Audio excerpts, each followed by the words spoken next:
Welcome to the Black Entrepreneur Experience podcast, inside the business, buzz, and brilliance of Black entrepreneurs. Here is your host, Dr. Frances Richards. What happens in Vegas goes all over the world on Black Entrepreneur Experience, episode 129. Thank you for joining us as we elevate the Black Entrepreneur Experience by interviewing CEOs, thought leaders, innovative thinkers, and Black entrepreneurs across the globe. I'm your host, Dr. Frances Richards. Starfury is the CEO of Military B.O.O.T.S, preparing interested individuals for the armed services. B.O.O.T.S is the acronym for Beyond Objectives and Obstacles Training Science. Welcome, Starfury. Thank you, Dr. Frances. How are you doing today? I'm perfect. You know, I have given our audience such a brief bio about you. Why don't you fill in the blanks and share with us what you'd like us to know about you and your business? Sure. Again, my name is Starfury. I'm originally from Trinidad, West Indies. At a young age, I joined the military. I served in the U.S. Army for 11 years and became a U.S. citizen while serving. And served in Iraq and South Korea. And after a little bit of college time, going to college for 7 years, I decided to open up my business called Military B.O.O.T.S because I realized there was a need for young adults who had an interest in going to the military service, who really didn't know much about what the military could offer besides what they see normally on television or what recruiters will tell them. And so I gained much traction in the past 3 years, much success, and that's why I decided to create Military B.O.O.T.S. What was that aha moment that you knew that your business was going to be successful? Well, that's a very good question, Dr. Richards. That aha moment came, now let me just back up a little bit. Most entrepreneurs have something or they see something, they say, look, I could do that, or I could start a business and, make some money and be a innovator in the community. For me, it was more of a thrust-in moment. Now, let me explain. A couple of years ago, I was working for a company called Club Z Tutoring, which was helping young kids with, if you heard of the No Child Left Behind program back in the day. And so we were helping these kids with English and math. But for a little while, I was getting a couple of phone calls because of my background. My boss said, look, we have some young people that are interested in military service. Can you help them? And so I started to mentor them, just mentor them and give them the pretty much basics of what to expect in the military and being myself and, being overseas, being in a combat situation. And what I've noticed is, especially not just from the young kids, but from the parents, is that there were more questions than answers. Let me explain. The recruiter will come in and say, hey, a military recruiter say, hey, great, you're interested in joining the military. Here, we can help you with this. We could, they evaluate you. They make sure you can pass the test. But what I've been noticing is, especially with today's generation, you're talking about Generation X and Generation Z and millennials. So what I've noticed is they were more asking the questions of what can the military offer them. And so I decided, I said, wait a minute, and I'm a research person, and so I decided to do some research, and I've noticed across the board that the information about the military was pretty much going down, and even with the recruiting stats, but the information of the people going in the military was increasing, meaning the intelligence level was increasing. It's not like when we went in, hey, I want to join, give me the GI Bill program, and I'll go in and serve, and that's it. So the younger generation, this generation, were more of a research like, hey, what can the military offer me? And so with that, I decided with my wife, we decided to sit down and come up with this tentative formula of if someone comes to us or someone comes to me, how can I give them the broad basics of all the things they need, all the nuggets to be successful in the military, and how to bring that forward with the recruiters and put everything together. And so that's how Military B.O.O.T.S came about. It was pretty much, basic terms, it was by accident. Now, that's interesting that you would say that, Starfury, because I've noticed that, like you were saying, back in the day, when you went into the military, or individuals signed up for the military, it was pretty much, let's take everyone. Now they are really selective in who they let. Even it was in the Army, like you could pretty much be, I don't want to like say anything negative, but it was like almost anybody could get into the Army. And now it's not so.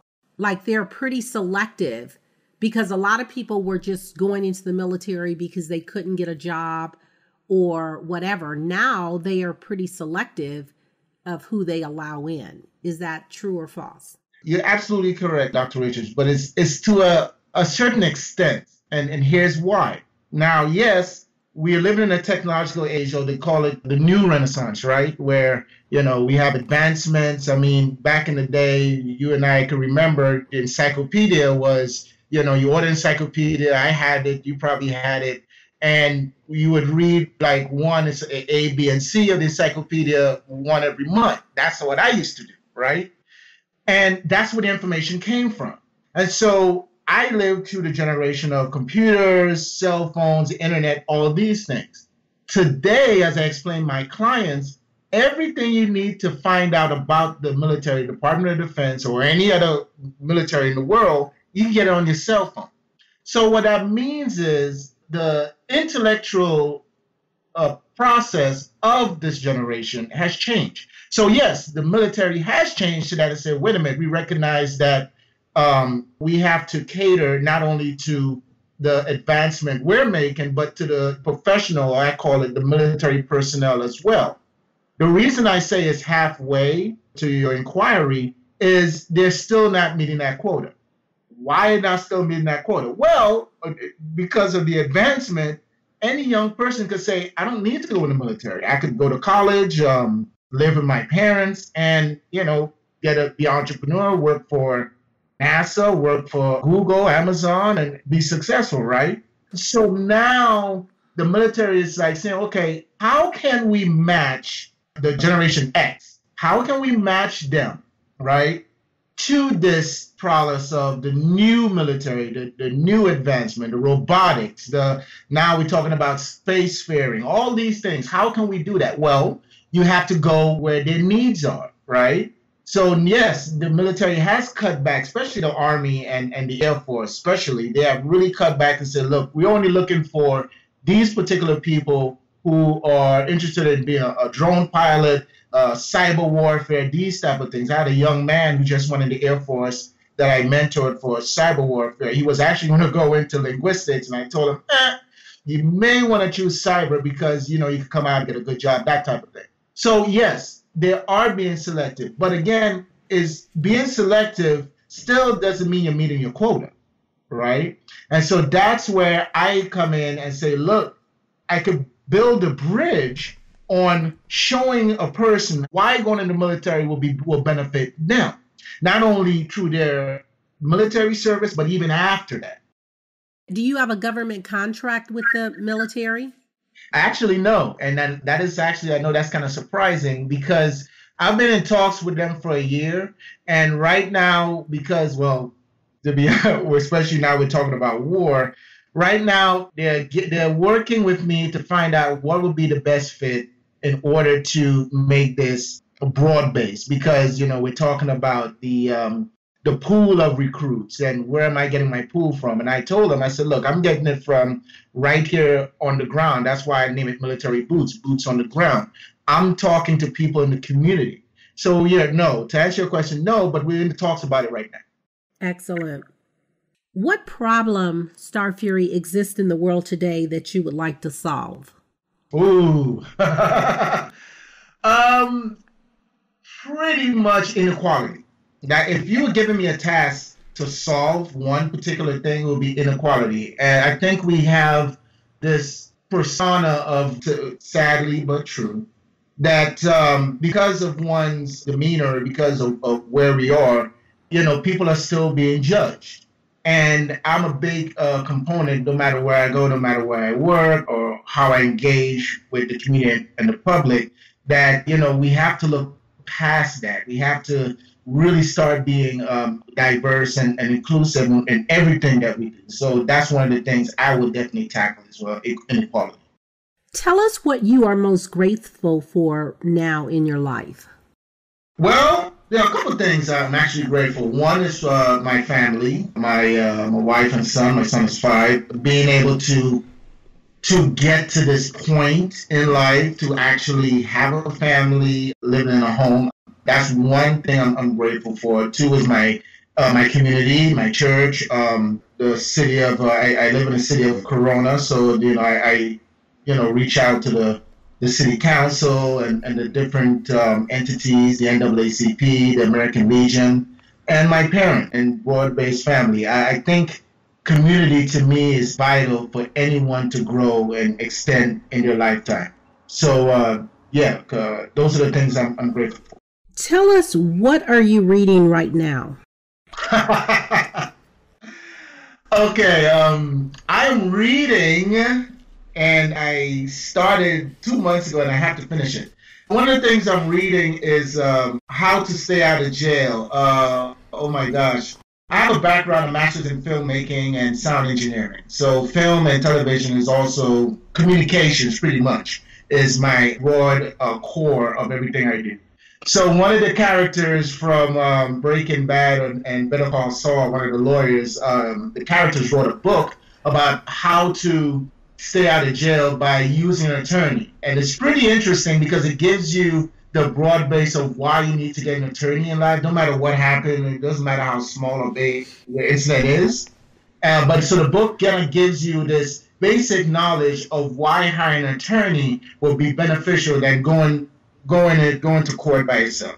So that's the book I'm reading. It's How to Stay Out of Jail. And what is your reason for reading it? I like the show. I like the show Breaking Bad and Better Call Saul. And I actually saw that, I'm very economical. I saw that at the dollar store. And I picked it up and I read it on a plane ride to a business meeting. And I said, wow, I got to continue. But with everything that's going on, I just haven't picked it up. I'm almost finished. But that's the reason. So, Starfury, what is a daily or weekly habit that you do consistently that has given you the greatest success? Ooh, thank you for that question, because you're really going to the inside of Starfury. One of the things I do is I still get up Monday, Wednesday, and Friday. I get up around 3:30 and I go jogging. I believe that staying fit not only helps the body, but it helps you mentally and spiritually. And so keeping that routine helps me with my everyday process. And that is one of the key motivators that I guess sets me apart from most people around my age and everyone else. What I also do is meditate and pray, no matter how the morning or the day started, because that also gives me guidance to meet the day where no matter what comes towards my way. And another thing I actually do is I try to help anyone I encounter. So, for example, right now on my off days, I work part-time delivering paint for a big Fortune 500 company. And so meeting their customers, interacting with their customers and their needs is another thing I try to do, because the more we interact, and it goes back to the community and even inequality, the more you interact with people, I believe the better you can make the world and the way we live, because you only have one planet. We can learn from successful entrepreneurs or brands. Tell us a brand or a business that is dominating or you admire and why. There are 2 brands that I pretty much admire. One of them is NASA. And even though, and I've had talks with NASA in the past, their representatives, and even though they're not a military base per se, I highly have much respect for them and admire them, because they strive to, especially now in the past may not, because it was such a close-knit structure, but now they're opening up to the younger generation and giving them the opportunity to think beyond themselves. And I think that's huge, especially the younger generation, to have the opportunity to dream beyond the world. I'm a big component of visionary, and I'm more of a visionary and a futurist than more of an entrepreneur. I believe in people's visions and their dreams and their goals and aspirations. And I believe that colonization off-world is going to affect us greatly, tremendously with our lives. So NASA is one of them is one company I highly respect and I'm so glad that they're going in the direction that they're going in now and letting more people into their business than before. Another company is Sir Branson's company, which is Virgin Galactic and Virgin Atlantic. The company I admire, but I'm actually admiring the man behind the company, because out of all his accomplishments, Sir Branson is still grounded in humanity and the needs of the people. And I've followed his trajectory over the past 10 years, where he started and everything. And I just admire the way he does business. I mean, he looks for the possibilities, again, of everyone working together to come to meet the common goal and mission. And that's how he does everything. And so that's another company, those two companies I definitely admire. Advice you wish you'd followed? Well, I would say this. And now we go into my world of time travel and physics and all that stuff. Advice I would follow. Let's just say when I was growing up I had a good childhood. My mom, dad, both are still alive today. But I'm the oldest of 8, and out of all of us, we all went to college. My sister now is a VP at Barclays in London. She works for Barclays. My other sister works for the government of Trinidad. She's an engineer and all this stuff. My brother works. He has, multiple degrees and works in New Jersey for a tech company.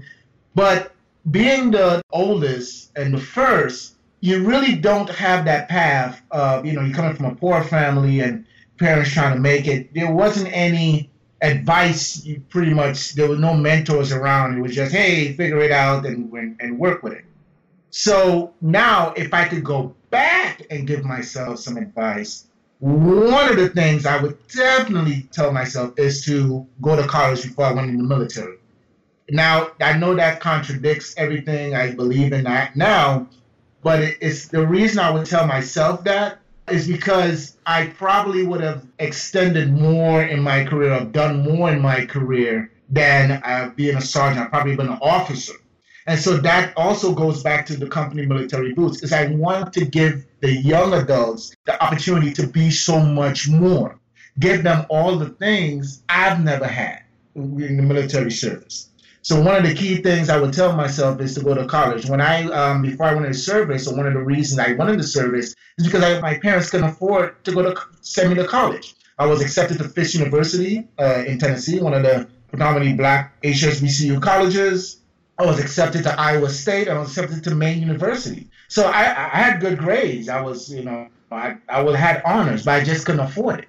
So that was one of the things. I probably would have told myself to stick it out a little longer and then go into the military as an officer.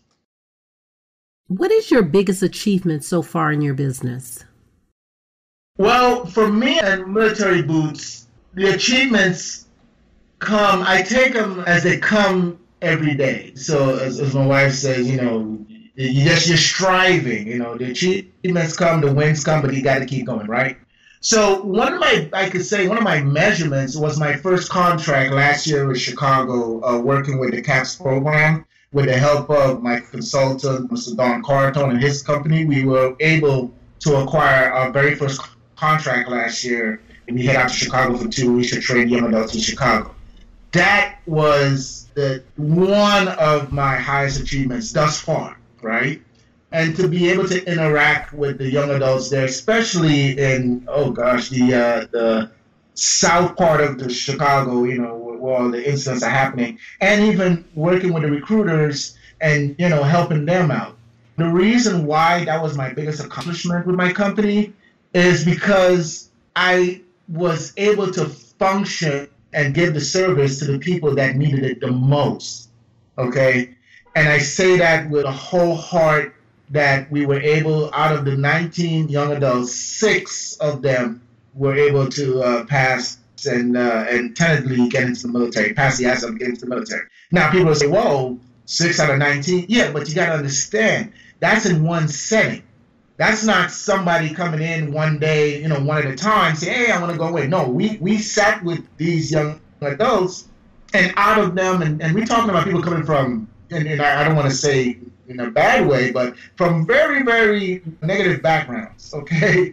And their interest, all of them, the interest of serving was like, wow, I had no idea. So that was one of the pinnacle moments for me in military. That's a remarkable story, and that's 6 lives that you saved. Really, when you look at it, it's really 19 lives that you saved, because even though 6 passed, there's 13 people extra that you've impacted their lives. Right. And what I'd say is track those individuals and see what happened in their lives and maybe have a follow-up with them. Right. And so you can be instrumental in them turning their lives around. And so that is going to be tremendous. So I say that you had 100% success story there. Thank you so much, Dr. Richards. And I would say this too. We are tracking them. We keep in contact with the CAPS team and even the recruiters. Actually, I spoke to a recruiter a week ago. So we do track them, and and they also track them for us, and to make sure that they are on track. Now, again, it wasn't, like you said, you're right. It was an exposure. I mean, I don't consider myself just teaching people about the military. I give them leadership and life skills. And so by sitting down and talking to them and giving them opportunities, yeah, you're right. It was a definite impact of 100%. So how do you include your personal life, your family life with your business life? Very slowly. Right. I would say it like this. I come from a military family, even though the entire family dynamic on my parents' side are from the island. So what I'm saying is every single person in my family on my parents' side are from the islands who came to the U.S. and became citizens. So my uncle, I actually served with one of my uncles. So I had 2 uncles that served in the military and an aunt, and they all retired. One of them was a sergeant major, the other one was a sergeant, and my uncle was a staff sergeant. My uncle, we served together in a sister unit at Fort Polk, Louisiana. Go figure. He was my uncle, and he was like, wow, and I was a private, and we were almost the same unit. So the family aspect of it is everyone knows that, hey, Starfury is a veteran. He's still keeping contact with the DOD. He gets updates. So they understand, even though as my wife, she's never been on a military base, who has no idea what the military is and what entails in it, she still gets the understanding of, hey, it's important, and yes, it's important to get the knowledge to serve, and so yeah. But I don't use it as my everyday life. I just kind of give important traits, especially what's going on right now. I mean, you and I are having this conversation, and look what's going on, with the saber rate shaking for war, right? So, yeah, so I give knowledge, I give information, people ask me questions from friends and families in the church, and I tell them, look, these are the possibilities of what could happen doing that. So why don't you share with the audience, what are the possibilities? Well, as I said a couple of days ago, while having dinner with my family, this seems all too familiar. Now, after 9/11 was, everyone knew definitely that we were going to war. I mean, even though there were multiple reasons, everyone had their own opinion about why we went into Afghanistan and Iraq, but everyone knew we were going. That was definite. Now, I want to say there are some slight variables of why we may be going to war with Iran, but eventually we are going to go. Now, I don't know if I'm right. I'm just stating from the facts of what I'm seeing, and being a person from who've been through this before, it seems like there might be a little conflict. Now, I say conflict, people will first say, oh, they will get a negative interpretation saying, oh, we're going to have troops that are going to die and all this stuff. And I don't foresee it being, it's not like Iraq, and I said this before many times, it's not like Iraq. I spoke to one of my mentors who was a colonel in the Air Force. We actually spoke today out here in California.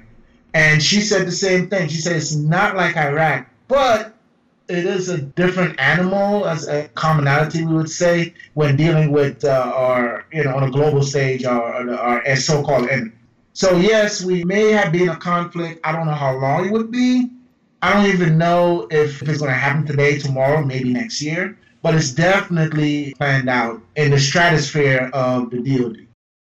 Starfury, thank you so much for sharing that. And I would be remiss if I didn't say thank you for being a great American and serving our country and being a veteran. I always like to give that acknowledgement and honor.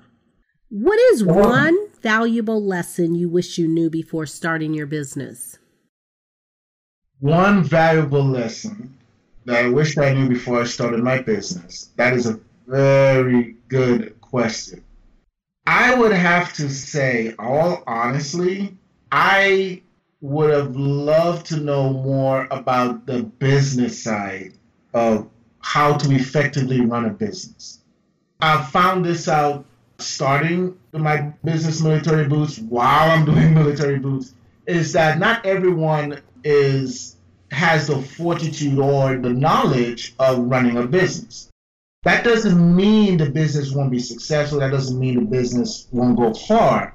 But just like in the service, you have to be, you have to go to boot camp to be not only physically, mentally, and prepared to serve. Then you have to go to, they call it AIT, which is the knowledge, and you get the training on your job per se, or whatever job you do in the service. When you're starting a business, especially coming off, as I say, coming off the street, meaning you got no idea how to run a business and everything, I wish there were somewhere or something in place today that will help, especially African Americans and minorities, to how to be successful in their business. Now, people who are listening to this will say, well, there's a small business administration, better business, And I said, yeah, but from my experience, they're not advanced enough to deal with the ever changes of the small entrepreneur. Why? And if people heard me say that, will probably be like, yeah, I kind of understand. Why would you say that, Starfury? Because when there are certain things that arise, let's pick one. Let's say finances. You need a small business loan or whatever.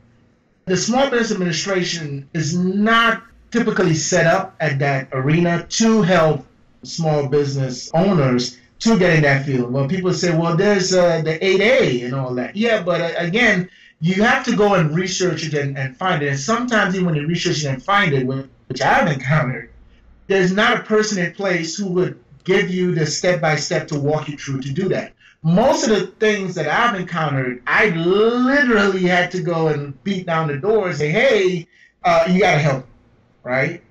And reach out and do what the military teach you to do, is go in the trenches and try to gain allies and all this stuff. And again, I believe it shouldn't have to be that way per se. It should be a way, because it's a waste of time, and it's sometimes for some people, it's a deterrent. It's like, look, if they're not going to help me, why do I need to do this? But I just am the type of person that has the fortitude, hence the word Starfury, to pursue one and say, look, you will help me or help whoever that's with me to make sure my business is successful. You can ask my wife and my friends that is me in a nutshell.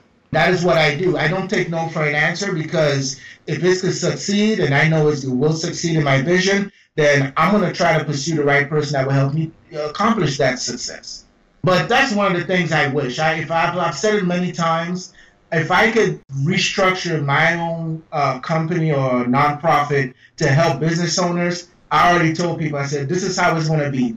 Small funding with your business plan, unlimited access to mentors and investors, And you don't, as long as you could show me that you thought it through and you show me the numbers, then definitely we will give you the opportunity to make it work. All right. But that's the only thing I wish. I wish there were more easy access for small business owners to help them along, with their business. Starfury, that is really why I do what I do for the podcast, is because I want to elevate Black entrepreneurs across the globe. I want to promote them and help them. And that has been one of the things that I've been trying to see. How can we make something happen? And it's so true. I'm just like, it just seems like you're spinning your wheels and you can't get the information that you need, or the information that you're getting, it's a lot of fluff. And because a lot of us, not all of us, but it's about that social capital. Mm-hmm. And so your network determines your net worth. Mm-hmm. And a lot of us, not all of us, because I don't like to categorize, but a lot of us don't know how to network. Mm-hmm. And we don't know how to build that social capital. So in turn, our businesses are not as successful as other majority companies. Right. And one of the statistics that the reason I do what I do is because, like, if a Caucasian woman, we have 3 individuals in this story. You have a Caucasian woman, an African American, and a Caucasian male. They all start the business the same time. The Caucasian, if the African American makes $100,000 the first year, if a Caucasian woman will make $162,000, and a Caucasian male will make $262,000. So it's so many gaps in our community, from healthcare to employment to entrepreneurship, and we're not here to sing a sad song or we're victims. We're looking at resolutions. We're looking at solutions. We're looking at how can we uplift and to help more individuals that look like us to be successful, sustainable entrepreneurs. And Dr. Richards, I just want to say, I want to thank you for, your podcast and pursuing this goal, because this is, and I want to say great minds think alike. And that's why I try, through my interviews, I try to tie everything together. This is why I said, look, when you ask, what is the one thing you want to do and tackle, I said inequality. I said, you ask, what is your greatest things? And I said community. Because when you do when you put these things together, it does take to tackle inequality, to say, okay, we could make everyone, okay, and to some point equal, right? Okay, now we're going to handle community. Because for the reason that, and it's not just African Americans, it's everyone everywhere. The reason for so long, we have an idea, we put it out there, we look for systems, and the doors just not open. But what people would normally say, oh, that's a great idea. Oh, wow, that's wonderful. And then, either they say, okay, we could either do better, or, as my wife say, no one could do military boots better, because it's how you deliver it. So, again, yes, you are correct. This dynamic of all these things that were shut, the doors that were shut down, that will deter entrepreneurs, especially African Americans, to not pursue these things, and they would always default it's them or it's me. But it's not them. It is the way everything is structured. And that's why I even said the Small Business Administration, because they're structured in such a way, it's like we have the information, but you got to dig about 80 pages to find it. And I said this over and over. I said, I even told them, I would not recommend, I would not give feedback until you change the way you deliver your services. Because again, I'm an entrepreneur. I've been working with y'all, and you have to change this, okay? And make it easily accessible. America was built on capitalism. How long are you going to sustain the capitalism trend if you don't help people coming up and give them the opportunity that they need to be successful. Because if you don't, guess what's going to happen? People would leave, and the foundation, and people would say, look, I'm not going to do this, and the foundation that we have is going to eventually crumble. I'm just, that's just my take on it. So you're right. What have you not done in life that you dream about often? Well, there's one thing which a lot of my mentors, family and friends still encourage me to do, is to direct, is to work in the film industry. I've chosen not to pursue that at this time or because it is, again, just like most things, it is a closed door in a way. And I don't want to waste my energy where there's pretty much closed doors. When I was attending Chapman University for my master's in filmmaking, and even Howard University when I was doing my undergraduate study in radio, television, and film, I've gotten a lot of great accolades. I've won Best Producer for the Paul Robeson Award in 2007 at Howard at the American Film Institute. And, I've received a lot of great praise for my stories and my storytelling. But coming out to Chapman here in Orange, California, and seeing the dynamics of how the industry is being run, I said, I don't think I'll be a great fit, me personally, for that. And everyone knows, the things that goes on in that industry. But, if it was different, I would definitely take the opportunity to work there. That's the only thing. What is a technology tool or a technology platform that is a must-have for you managing your business day to day? LinkedIn.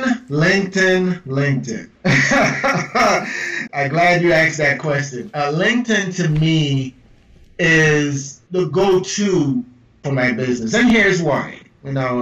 Marketing platforms out there. There are different tools like my website, which you've seen is on One-on-One or IONO's platform. I'm not on Facebook. I'm not on Twitter. But LinkedIn, I've noticed by following a couple of mentors on LinkedIn and networking, it's much easier to reach professionals like yourself, Dr. Richard, like you and I met on LinkedIn, to gain more traction for my business.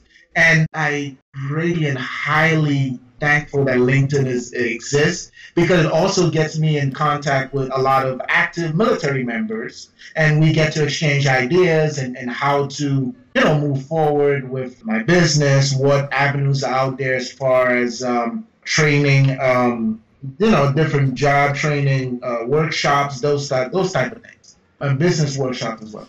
So LinkedIn is the platform that I highly recommend to anyone that's breaking in the entrepreneurship industry, who are looking to be serious in entrepreneurship and running a business. LinkedIn is what you're going to need for your background to help you excel your business. Talk about self-care and give us your tips and strategies for your personal self-care. Well, that's a good question. Self-care. One of the things a couple of things I would recommend. One, keep a journal. Journals, even today, and it doesn't matter if it's digital. I still use my own book journal. I still have it. And jot down anything whether it's business related, family related, anything that will help you. I do that daily. Whether it's a prayer, if I remember prayer notes, I remember something someone said to me, something that I got in my queues, in my database on my phone, some type of news event, I write it down. Another thing is I take time to take care of myself, whether it's meditation, whether it's exercise, whether it's spending time with my kids, looking for something new, or if I want to do research on my own. I try to take care of myself highly in everything I do. And I'm not saying it's not being selfish. You have to look at it as with everything and being bombarded with everything that's going on in today's community. I mean everything, even just driving down the street in the state, and especially in California on the highway, you have to be mentally clear up there and in your heart as well. So I try my best, and my family gives me a lot of leadways. They like, look, hey, you may want to go jogging or go with your son and fly a kite. Those are the things I do to keep me going. Another thing I would highly recommend to people, I don't have cable. I just have the internet. I've stopped watching television, 5 years ago? Any distractions that doesn't help me and the information. I'm an information person. If you could tell, I gather a lot of information because I've realized one of my key traits is that information is what I convey to people when they need it the most. One of the things my pastor said is which I stuck to me today, is utilize what your gift that God has entitled you to be. Meaning, you won't hammer a nail with a cell phone. You will hammer a nail with a hammer. So find out what is that gift and enhance it to your best of your ability. So one of my gifts is information, relaying information, listening to people's needs, and finding solutions where there's micro to help them move on to be successful. So with that said is gather information, stay away from the distractions, and there's a lot of distraction. Try to cut away from the nuggets of life and take in the stuff that would help. And lastly, pretty much I would say, and I know this may sound cliche, watch what you eat and watch who you associate with. Those two goes hand in hand. This is just like the air you breathe. Watch what you take in and watch who you surround yourself with in your aura. So I try to surround myself with positive people with encouragement, people who are smarter than me, way smarter than me. I can learn from them and ask questions. And I monitor myself. I don't drink soda. I stay away from candy. I try to I'm an orange juice fanatic. I'm from the island, so I need my orange juice. And I try to take in as more healthy things and keep out of the negative things, because as the older we get, the longer we try to stay on Earth, right? So that's what I try to do. Starfury, if you conducted this interview, what is the one question you would have asked yourself? And I'd like you to answer that question. Wow. Okay, we're going heavy here. Okay. If I was conducting an interview with myself, the one question I probably would ask is, why do I do what I do? And to answer that question, which trust me, this is not I've asked this question many times, and it's not an easy answer. It changes from day to day. But the common core of it is because of the vision the Lord has laid in front of me. Now, I'm going to elaborate a little bit on this. Ever since I was a young kid, I had the opportunity to travel. One of my grandparents used to work for the government before they passed away, so they had great jobs. My grandparents did. And so they had the privilege of getting passports while we were living in Trinidad, and I remember this so clearly, for the entire family. So I used to travel ever since I still have my passport today when I was 1 year old. Okay, when I was a 1-year-old baby. I still have that passport as so I can pass it on to my kids. I do the things that I do is because at a very young age, I was exposed to the world. Before cell phones, before cameras and Skype, I traveled from country to island, to Long Beach, to Florida, and I experienced other side of people, okay? And the military enhanced that 20 times fold. I went to South Korea, Japan, Qatar, Jordan. I mean, I've traveled throughout the States. I've driven from D.C. to California. First time in my life, well, at least I did it once, So to answer that question, why do I do what I do, is because it's in my DNA. In my DNA, I've always believed that to seek knowledge, to seek what's out there, is the vital essence of why we are alive. Find out what you can do it to the best of your ability, share it with others, experience what you experience, and then pass it along before you die. And so that's why I do what I do.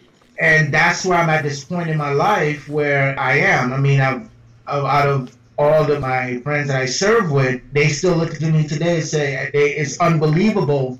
You served in the military for 9 years. You came out to become a correction officer. You went back in the military, went to Iraq, didn't get injured, was in combat, served with the best unit in the entire military, which was Special Forces, came back, got your associates, got your bachelor's, got your master's, went back for your associates, started a business. You know, and I'm going back to school for space studies at American. I'm starting in August for a graduate certificate in space studies. We start to implement space studies in my business. So I do what I do because, again, only the good Lord has given me the opportunity to seek out and share my vision and what I believe in with others. And that's the simplest answer I can give. How are you going to incorporate the space certification? Oh, I'm glad you asked that. So I have introduced, not to toot my own horn, but I am Starfury. When I created Military Boots, I created Military Boots in 2016, around the fall. In 2017, around January, around Christmas, I was in my backyard and I had a voice tell me, you need to implement some type of space training studies with Military Boots. And I took it to heart. So I went in and I came up with a quick business outline, and not even a business plan, a business outline. And I figured out how to incorporate it, what are the things to teach, how to bring it about to someone maybe coming off the street who are interested in space or space warfare, per se, that I call it, and then implemented Military Boots. And the one person I pitched it to was my wife, who was way smarter than I am. And she said, I have no idea what you're talking about. However, your concept is solid. The concept of how to implement it in Military Boots is solid. So I give you good standing on it. So, okay, I digress. I put it on the shelf. It's called Starfury Space Academy, and it was left there for about 6 months. The middle of 2017, during the Trump era, as you know, there were a lot of talks about the Space Force. And then, of course, before that, I was pitching it to people and people at church and everything, and they were like, I have no idea. Is it NASA? What are you talking about?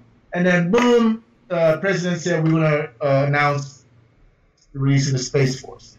And even though they laughed at him, people laughed at me. Now, almost 3 years later, no one is laughing anymore.